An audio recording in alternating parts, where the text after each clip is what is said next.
Bom dia. Termina hoje prazo dado pelo PROCON aos bancos para regularizarem prestação de serviços aos consumidores maranhenses. Presidente do IBAMA sobrevoa a reserva Araribóia. Incêndio já dura mais de 40 dias. No estúdio vamos falar sobre o Enem. Saiba como evitar problemas no dia da prova. E mais as dicas para o fim de semana na agenda cultural. Hoje é 23 de outubro de 2015 e o Bom Dia Maranhão já está no ar.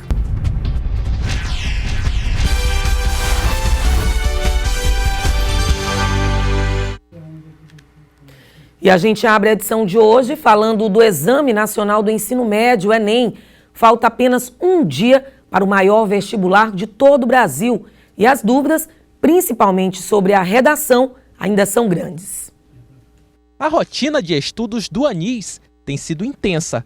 Preocupação que aumenta mais ainda quando o assunto é a preparação para a prova de redação. Eu tento me manter atualizado, eu estou tentando assistir jornais e alguns outros programas que têm alguma discussão sobre esses assuntos e também treinando aqui no curso.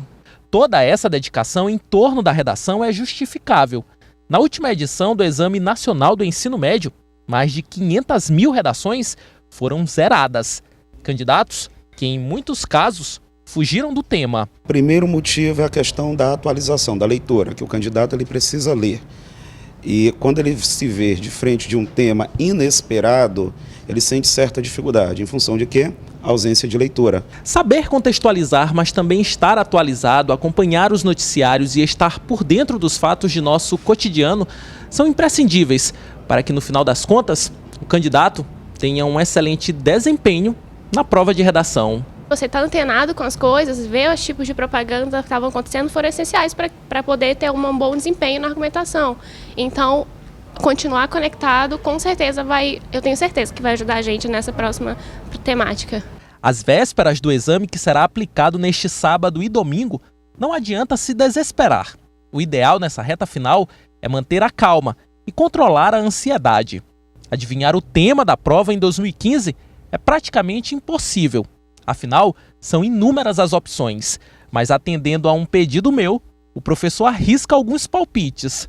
Vai que ele acerte, né? Algo relacionado à natureza no Enem, mas aí mudou muito. Questão ambiental, crise hídrica, a situação da mulher no nosso país. Quando a Dilma foi eleita, cogitava-se muito que o tema seria mulher. Não, Lei Maria da Penha está aí, a lei do feminicídio, a questão de gênero, a questão do racismo muito presente. E ainda falando sobre o Exame Nacional do Ensino Médio, eu converso agora com o supervisor de avaliação do Enem, Alex Correia. Alex, bom dia, seja bem-vindo ao Bom Dia Maranhão. Inclusive, ele estava dando aí na reportagem algumas dicas da redação, o que pode ser o título desse ano, muita expectativa com relação ao tema, mas a gente vai começar falando do Enem, o que é o Exame Nacional do Ensino Médio, que a gente sabe, sim, que hoje é o maior vestibular de todo o país. Muito bom dia a todos. Na realidade, o Exame Nacional do Ensino Médio, como o próprio nome diz, ele nasce em sua perspectiva inicial com uma autoavaliação para estudantes e escolas, né? Só que nos últimos anos ele ganhou o aspecto de vestibular, o que tornou essa avaliação muito mais valorizada do que outrora.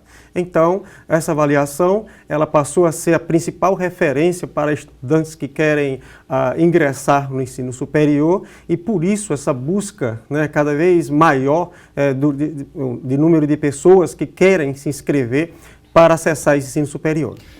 Durante todo o mês, a gente recebeu, inclusive, denúncias de alguns vazamentos de prova. Como é que está, diante disso, como é que está a logística para o Exame Nacional do Ensino Médio, principalmente no que a gente fala de segurança? Bom, é verdade. Nos últimos dias, várias imagens percorreram as redes sociais, falando de um possível vazamento da prova. Considerando o que ocorreu em anos anteriores, a questão do vazamento, nós podemos assegurar que esse vazamento não aconteceu. Né? Esse vazamento não aconteceu, foi apenas uma especulação, não foi comprovado, tanto que a imprensa nacional sequer tratou a respeito. Agora, considerando essa mesma importância que eu tenho enfatizado, os cuidados têm sido redobrados em relação ao vazamento dessa prova. Por quê? Porque são anos e anos, né, de estudos em que a pessoa espera ingressar na faculdade, ela considera o Enem como uma importante porta de acesso, passa meses e meses se preparando para esse estudo, e é natural que pessoas muito mal intencionadas, né, elas tenham a preocupação, tenham a má intenção de fraudar o processo todo, fazendo com que algumas pessoas ingressem de forma indevida. Por isso, alguns cuidados têm sido recomendados, inclusive está no portal do INEP, em relação ao que você pode e o que você não pode levar lá no dia da prova. Aproveite e já diga aí para os nossos telespectadores o que não pode levar, por exemplo, um aparelho, celular não pode. Com essa disseminação aí das redes sociais, isso de alguma forma acaba atrapalhando, não é isso? Verdade. O estudante, ele pode levar, além do documento com foto, que ele precisa se identificar, né, é importante que ele leve o seu cartão, né, de inscrição, onde tem várias informações sobre ele, candidato, e sobre o local de prova. É importante levar caneta esferográfica preta. Preta porque facilita a leitura ótica da correção da prova. E de cor transparente. Por quê? Porque boa parte das fraudes que ocorreram, não apenas no Exame Nacional do Ensino Médio, mas em outros concursos conhecidos nacionalmente, ocorreram porque eram colocados dispositivos eletrônicos, né, na própria caneta e, não sendo transparente, ela fica ali oculta. Então, o que facilitava a ação dos marginais, né, das quadrilhas que se especializaram nesse tipo de fraude. Então, além da caneta, esse cuidado que eu mencionei, o celular ele pode sim ser levado ao local da prova, mas no momento os aplicadores dos testes eles são orientados a recolher. O estudante vai receber lá uma sacolinha plástica, onde ele pode colocar toda a sua aparelhagem, todos os seus aparelhos eletrônicos, desligar e receber apenas no final, quando acabar a prova.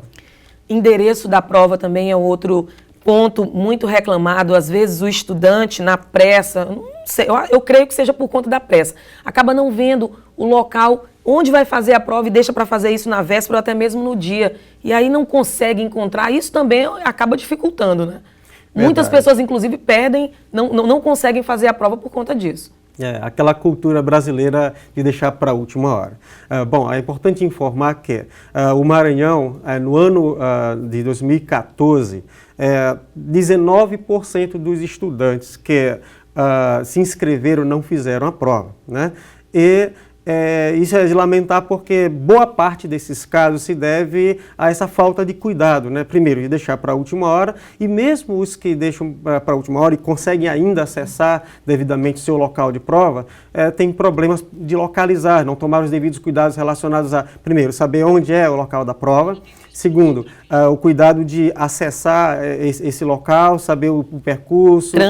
Trânsito, que realmente em São Luís tem sido muito caótico. Em dia de prova pode sim se avolumar por conta do grande número de pessoas que se deslocam para os locais de prova. E mais, chegar atrasado, que é a questão do horário de verão, né? A prova, ela oficialmente... ela começa 13h30, horário de Brasília. No nosso horário, às 12h30, mas os portões já serão fechados bem antes. Então é importante que ele esteja no local da prova, já 11 horas, quando os portões serão abertos. O correto é 11 horas da manhã, horário aqui local. Perfeitamente. Isso fique bem claro. Agora a gente sai dessa parte dos horários e vamos para a avaliação em si. O que essa avaliação aborda? Bom, uma diferença fundamental do Exame Nacional do Ensino Médio e das avaliações nacionais em relação ao que nós conhecemos de prova tradicionalmente na escola é que ela não avalia especificamente conteúdos, né? O Exame Nacional do Ensino Médio e as avaliações nacionais avaliam capacidades, habilidades, competências e de forma cumulativa. Então, são avaliadas capacidades que o estudante deve desenvolver ao longo dos seus anos de escolarização. Então, essas capacidades, nas 4 áreas de conhecimento, elas são muito bem elaboradas, né, tecnicamente preparadas por profissionais, né, que trabalham apenas com isso praticamente, E essas provas, depois de pré-testadas, elas são submetidas a uma análise do comportamento de item, né? Uma metodologia fantástica de TRI, e as questões são muito balanceadas nas capacidades em que a prova se estrutura. Mas o que pesa mais? Por exemplo, a redação, que é um item à parte que as pessoas têm uma grande preocupação. Tem um peso também muito grande com relação às outras disciplinas, às outras áreas? Sim, no cálculo da nota final, sim. Mas depende muito da área em que o estudante está pleiteando a vaga, né? Então, em geral, o estudante ele coloca no ato da inscrição a sua vaga pretendida, então, evidentemente, que áreas humanas predomina. Uma área humana que ele pleiteia a vaga na universidade, predomina a nota dele, por exemplo, na prova de humanas, e assim por diante. Mas a redação ela tem um peso específico que também é calculado na prova. Para finalizar, qual a sua dica? Qual a dica que o senhor dá aqui para os telespectadores que nesse momento estão aí preocupados com o Enem, falta um dia, né, para esse Exame Nacional do Ensino Médio?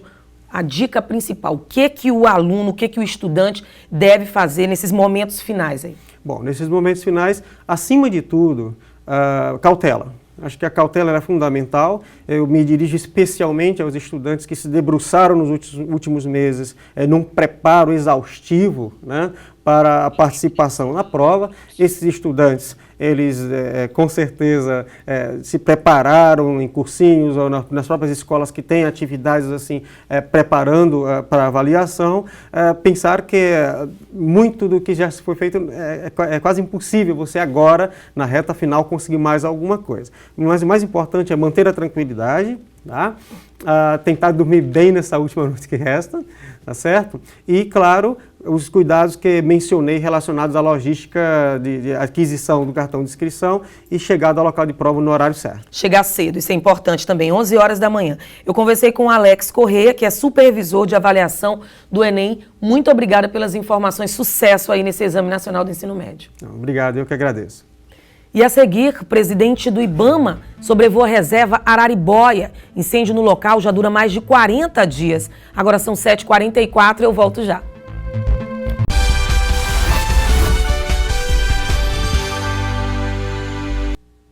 E o PROCON deu prazo de 48 horas para os bancos regularizarem a prestação de serviços aos consumidores maranhenses. Vamos ao vivo saber mais informações com o repórter Eduardo Ericeira. Ericeira, o prazo realmente, então, termina hoje, é isso? Bom dia. Isso mesmo, Helene. Muito bom dia a você, bom dia a todos que acompanham o Bom Dia Maranhão. Como você bem disse, o prazo aí estipulado da notificação dada pelo PROCON ao sindicato e também às agências bancárias que atuam aqui no estado do Maranhão foi de 48 horas. Essa notificação foi na última quarta-feira, na quarta-feira dessa semana, portanto hoje aí encerra o prazo. Pela notificação do PROCON, os caixas eletrônicos das agências bancárias, eles deveriam ser reabastecidos. Isso a partir de hoje, né? Pela notificação, com dinheiro.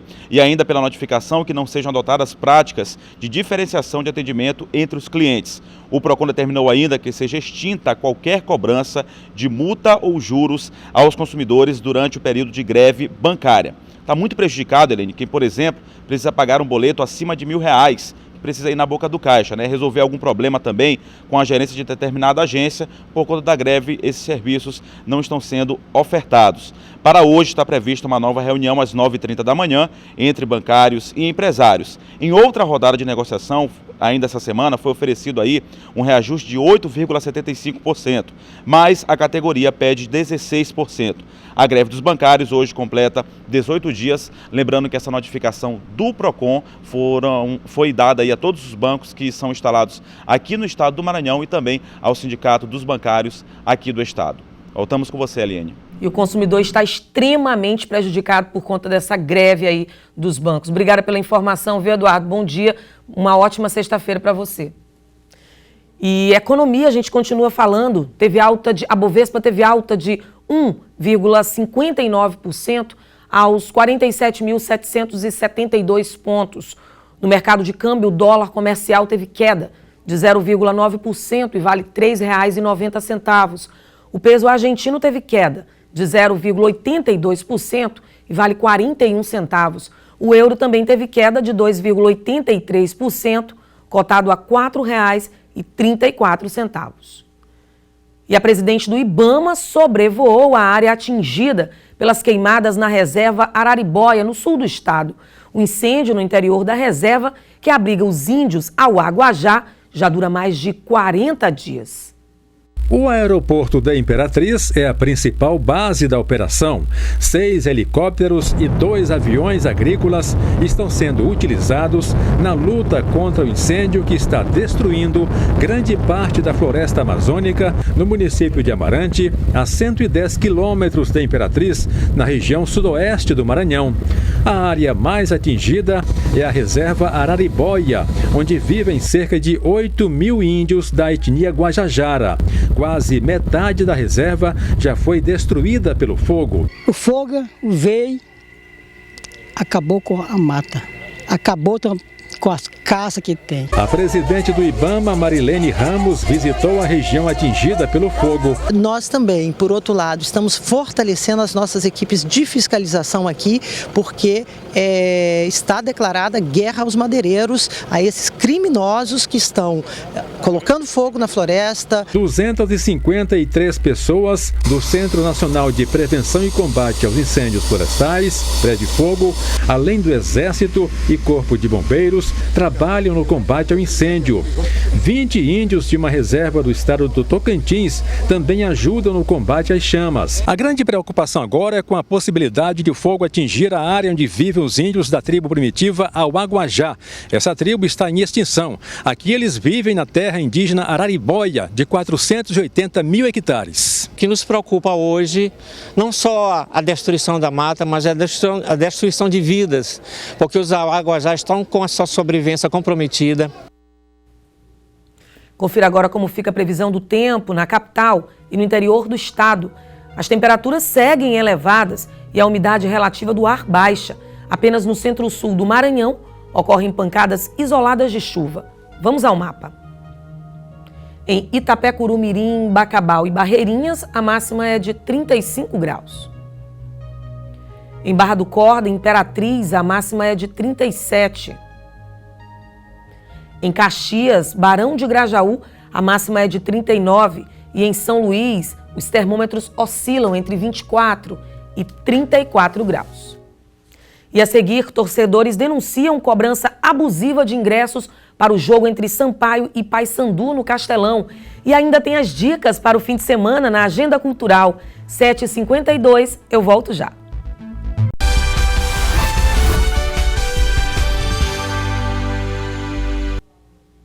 E ocorre hoje mais uma edição do Casamento Comunitário.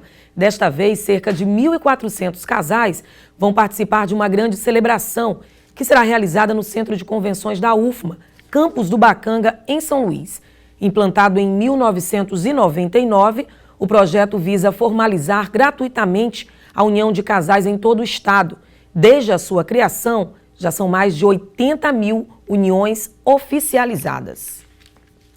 E agora a gente fala de futebol. Torcedores estão reclamando do preço dos ingressos da partida entre Sampaio Corrêa e Paysandu, que será realizada no Castelão neste fim de semana. Esses são os bicolores da ilha, torcedores do Paysandu. A equipe paraense joga contra o Sampaio no sábado. Antes de qualquer surpresa dentro de campo, o susto mesmo foi na hora de comprar o ingresso. O lugar nos setores 5 e 6, disponibilizados à torcida visitante, normalmente é vendido a R$ 30. Para esse confronto, está sendo cobrado o valor de R$ 60, o dobro. Mais caro do que o setor 4, que é um setor que se pode chamar de luxo. E o setor 5 e 6 é um setor que praticamente ninguém fica, só a torcida visitante. Diante desse valor cobrado aos torcedores do Paysandu, muitos acabaram recorrendo aos órgãos de defesa do consumidor. Eu estou aqui ao lado do João Bosco, que é gerente de vendas, que é torcedor dessa equipe paraense. E, João, realmente esse é o sentimento. Vocês estão se sentindo lesados e por isso procuraram o PROCON? Achamos totalmente um abuso de poder, né? Um abuso de poder não calado, né? Que se caracterizou isso. O PROCON já está adotando medidas no sentido de coibir a prática. Tanto o Sampaio como a Federação Maranhense de Futebol já foram notificados. Hoje nós notificamos o Sampaio Corrêa, a Federação Maranhense de Futebol e o Paysandu, para que eles cessem imediatamente essa diferenciação de preços e para que eles façam essa devolução dos valores que foram cobrados a mais para a torcida visitante. Revoltados, os bicolores da ilha até estão, mas nem um pouco desanimados. Para o embate de sábado, a presença de todo o grupo está confirmada. Sérgio Frota botar R$200, a gente compra. Tô passando em minha vida, sou bicolor da ilha. Torcedor não mede esforços, hein? E olha, o Procon Maranhão notificou a Federação Maranhense de Futebol, a FMF, o Sampaio e o Paysandu pela diferenciação de preços para a torcida visitante no jogo que será realizado neste sábado no Estádio Castelão. A entidade recebeu denúncias sobre variação irregular nos preços e determinou a devolução imediata dos valores cobrados de forma indevida aos consumidores prejudicados. E acontece até o próximo domingo em São Luís, o 28º Campeonato Brasileiro de Sinuca. Cerca de 152 atletas participam da disputa em 2 modalidades. Esse ano, o evento terá a presença do campeão mundial de sinuca, James White, em uma única apresentação. O Campeonato Brasileiro é aberto ao público e acontece no Shopping da Ilha, aqui na capital. E os 7.000 servidores da Prefeitura de Imperatriz começaram a receber as carteiras de trabalho que estavam retidas desde o começo do ano. É que eles passaram de seletistas para estatuários e aguardam o repasse do FGTS. A entrega acontece em 3 pontos. Todos comparecendo com o seu documento, de RG, para poder pegar a sua carteira. O cronograma prevê a devolução das carteiras no período de 21 a 26 de outubro aos servidores das iniciais das letras A a L. E no período de 27 a 30 aos funcionários das letras de M a Z. As carteiras foram recolhidas no início do ano e também dado baixa. Mas o que os servidores desejam mesmo é ter acesso ao dinheiro do Fundo de Garantia por tempo de serviço, já que até agora não há nem previsão. Esse processo está correndo, o município aí está dialogando com a Caixa, com o Ministério Público, para que nós encontramos aí uma solução, visto que já há decisões judiciais que já decidiram que o valor tem que ser entregue para o servidor. O valor total dos saques do FGTS já foi depositado e é de 66 milhões de reais. Na semana que vem, uma nova audiência foi marcada para que a Caixa Econômica Federal repasse esse dinheiro aos servidores efetivos. Maciel, que é servidor municipal há 8 anos, quer esse benefício garantido por lei. Para mim era um sonho receber esse dinheiro, Porque eu estou realmente com muita precisão dele. Nós vamos lutar para isso, para que nós possamos receber. E hoje é dia de ficar por dentro das dicas para o fim de semana na Agenda Cultural. Olá, acompanhe agora as dicas de lazer para este final de semana.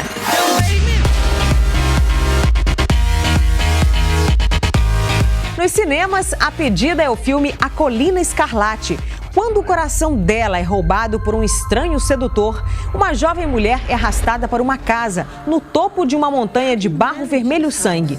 Um lugar repleto de segredos que vão assombrá-la para sempre. Entre o desejo e as trevas, entre mistério e loucura, encontra-se a verdade por trás de Crimson Peak, A Colina Escarlate. Hoje, na praça de alimentação do Shopping Passeio, no Quatraque, a partir das 7 da noite, tem música ao vivo com o violonista Alessandro Freitas, executando seu repertório com os grandes clássicos do rock internacional. Amanhã, sábado, Paula Toller faz show único na capital maranhense. O show Transbordada acontece a partir das 9 da noite na Casa das Dunas.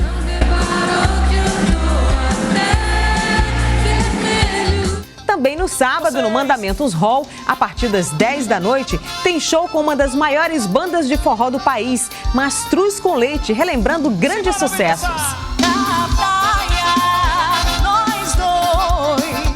Neste domingo, diversão garantida para a criançada, com a apresentação de um dos maiores clássicos da literatura infantil, O Mágico de Oz, da Companhia Mambembe, a partir das 5 da tarde, na praça de alimentação do Pátio Norte Shopping. A entrada é gratuita. Aproveite bem o seu final de semana. E você que está em casa pode participar do jornalismo da Difusora.